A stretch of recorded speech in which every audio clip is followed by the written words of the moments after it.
Assalamualaikum warahmatullahi wabarakatuh.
Assalamualaikum warahmatullahi wabarakatuh. Hai teman-teman, adik-adik dan para alumni SMK Pesantren Darul Ulum.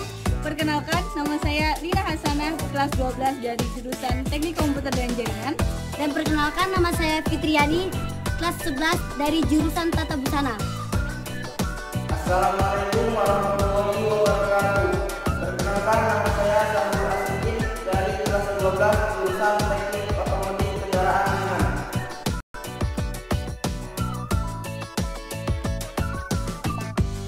Teknik Otomotif Kendaraan Ringan. Peserta didiknya diajari dan dilatih untuk menguasai teknik atau cara-caranya memperbaiki mobil. Peserta didik yang telah menguasai teknik tersebut akan mendapatkan manfaat berupa imbalan jasanya atau gaji. Sementara orang lain yang memperbaiki kendaraannya mendapat manfaat mobilnya yang semula rusak kemudian menjadi normal kembali.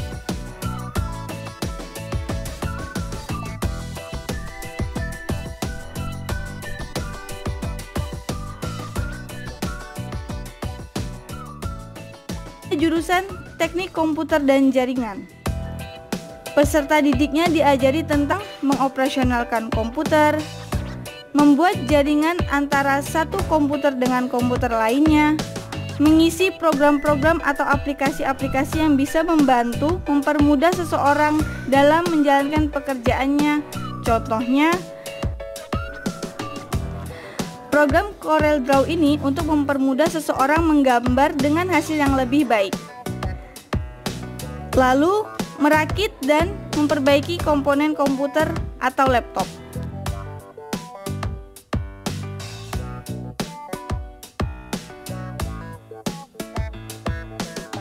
Jurusan Teknik Tata Busana. Peserta didiknya diajari tentang cara mendesain dan memotong pakaian-pakaian baju, celana, rok, atau lainnya. Lalu menjahit atau merajut komponen-komponen tersebut menjadi pakaian yang siap dipakai. Manfaat yang diperoleh peserta didik bisa merancang usaha mandiri dengan modal sedikit dengan membuat pakaian kemudian dijual.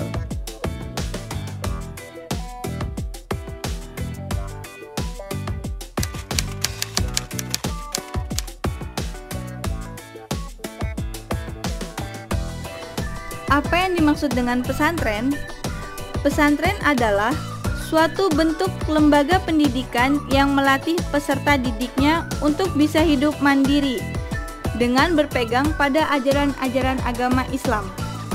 Adapun bentuk konkretnya adalah: yang pertama, belajar dengan tanpa ditemani orang tuanya, berlatih mengelola keuangan secara baik, mencuci dan menyetrika pakaian sendiri dan membersihkan lingkungannya.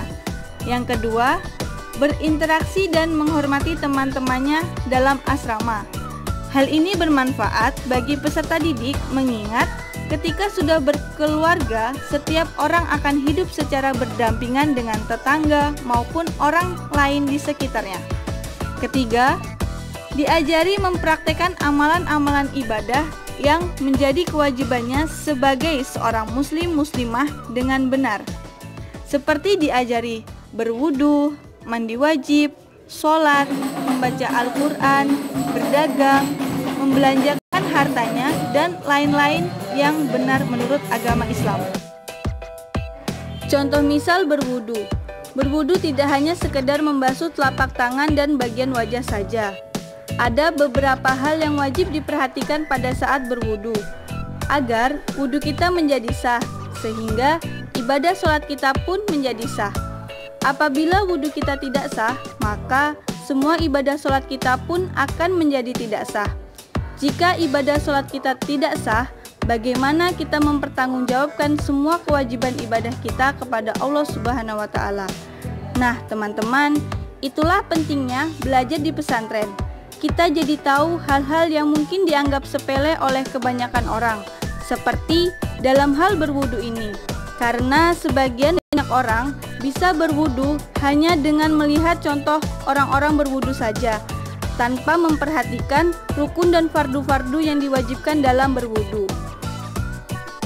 Dan yang terakhir, pola pendidikan pesantren memberikan waktu yang sangat panjang kepada peserta didiknya untuk benar-benar mendalami penguasaan ilmu agamanya maupun teknik-teknik sesuai kejuruannya di sore hari maupun malam hari.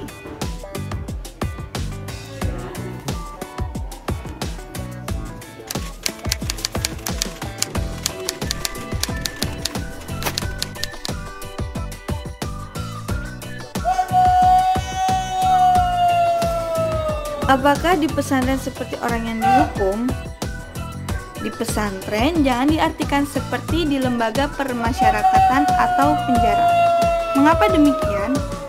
Pesantren adalah lembaga yang menyiapkan peserta didiknya kelak ketika dewasa tumbuh menjadi sosok yang berakhlak mulia, taat beribadah, taat kepada orang tua, agama dan negaranya, serta memiliki keahlian yang mampu menopang kebutuhan dirinya maupun anak istrinya.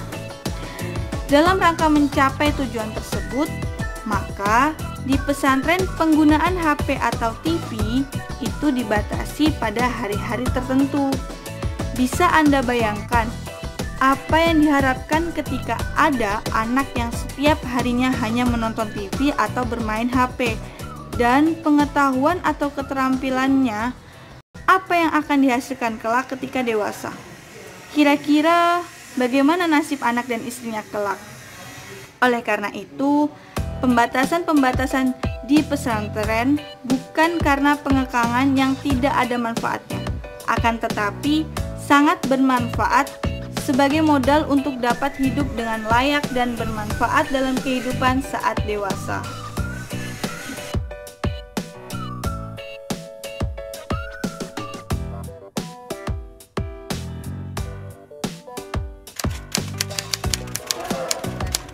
Apakah kegiatan di pesantren menjenuhkan? Di samping kegiatan pembelajaran dengan modal memandirikan dirinya saat dewasa, di pesantren juga diadakan kegiatan-kegiatan lainnya yang bersifat mengembangkan minat bakat peserta didiknya, seperti kegiatan olahraga bola voli, sepak bola, bulu tangkis, futsal, sepak takraw, catur, bertani, berkebun, latihan pidato, khutbah Jumat, seni rebana, membuat makanan ringan dan menjualnya, serta sebagiannya. Kegiatan kemah bersama, hiking, pengenalan lingkungan yang semuanya bermanfaat dalam kehidupan di masyarakat. Oleh karena itu, salah besar manakala kegiatan di pesantren dianggap menjenuhkan, sementara arah tujuannya sangat-sangat bermanfaat sebagai bekal dalam kehidupan peserta didiknya di masa yang akan datang.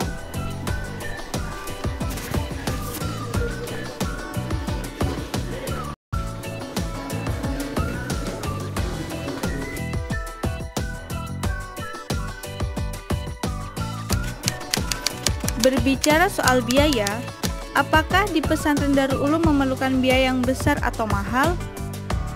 Biaya sekolahnya ketika dibandingkan dengan sekolah-sekolah swasta lainnya yang diasramakan sebenarnya kami relatif rendah.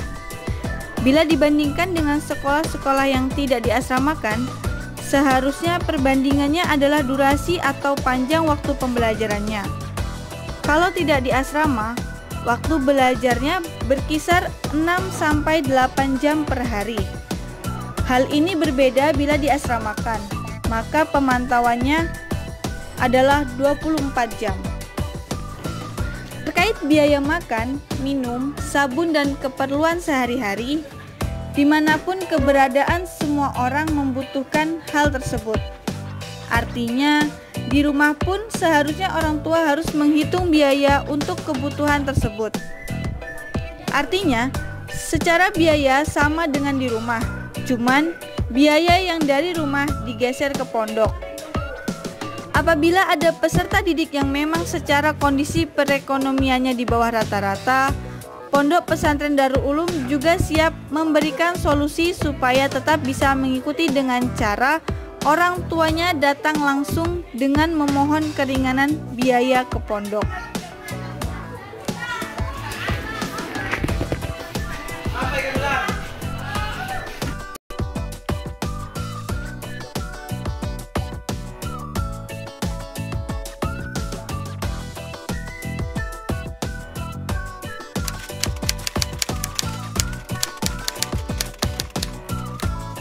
Bagaimana pengakuan dunia internasional terhadap sistem pembelajaran di pesantren? Pemerintah Jepang yang dalam hal pendidikan setingkat SLTA ke bawah diakui sebagai negara terbaik dalam pengelolaan pembelajarannya, menilai bahwa sistem pembelajaran di pesantren mempunyai potensi atau kekuatan yang sangat luar biasa dalam sisi keberhasilannya.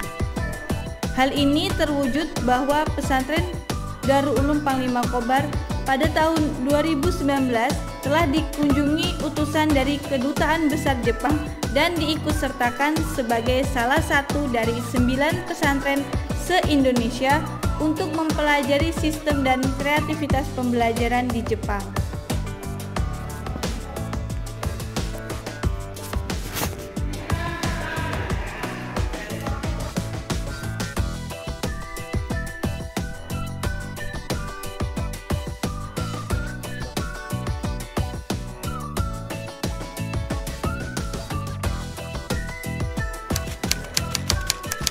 Bagaimana kesinambungan pembelajaran di SMK Pesantren Darul Ulum?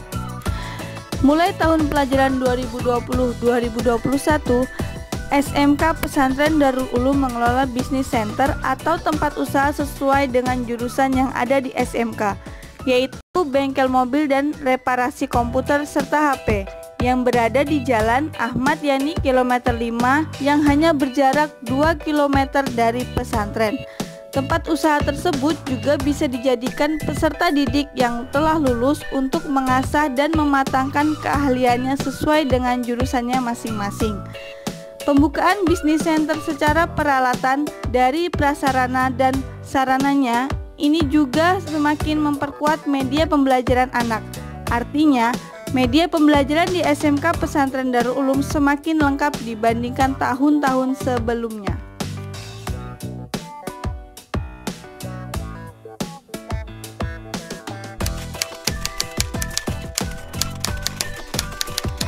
Adakah program penguasaan bahasa asing di SMK Pesantren Darul Ulum? Dalam rangka meningkatkan kemampuan dan minat serta bakat peserta didik dalam penguasaan bahasa asing, SMK Pesantren Darul Ulum juga menyediakan unit penguasaan bahasa asing, khususnya bahasa Arab dan bahasa Inggris bagi peserta didik yang berkeinginan menguasai bahasa asing tersebut.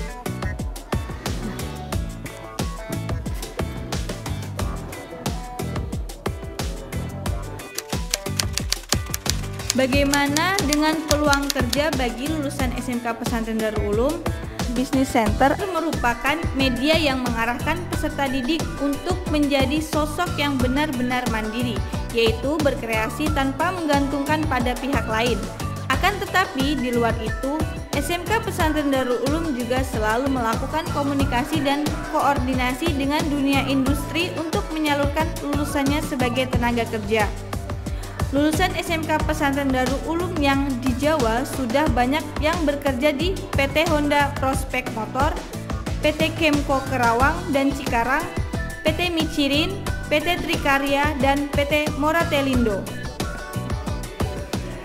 Nah teman-teman, setelah melihat tayangan tadi, Masih bingung mau melanjutkan sekolah di mana? SMK Pesantren Darul Ulum membuka pendaftaran peserta didik baru tahun pelajaran 2020-2021 pada gelombang pertama dibuka mulai tanggal 2 Maret sampai dengan tanggal 15 April dan untuk gelombang kedua dibuka mulai tanggal 1 Mei sampai dengan 1 Juni dengan ketentuan apabila kuota di gelombang pertama belum terpenuhi.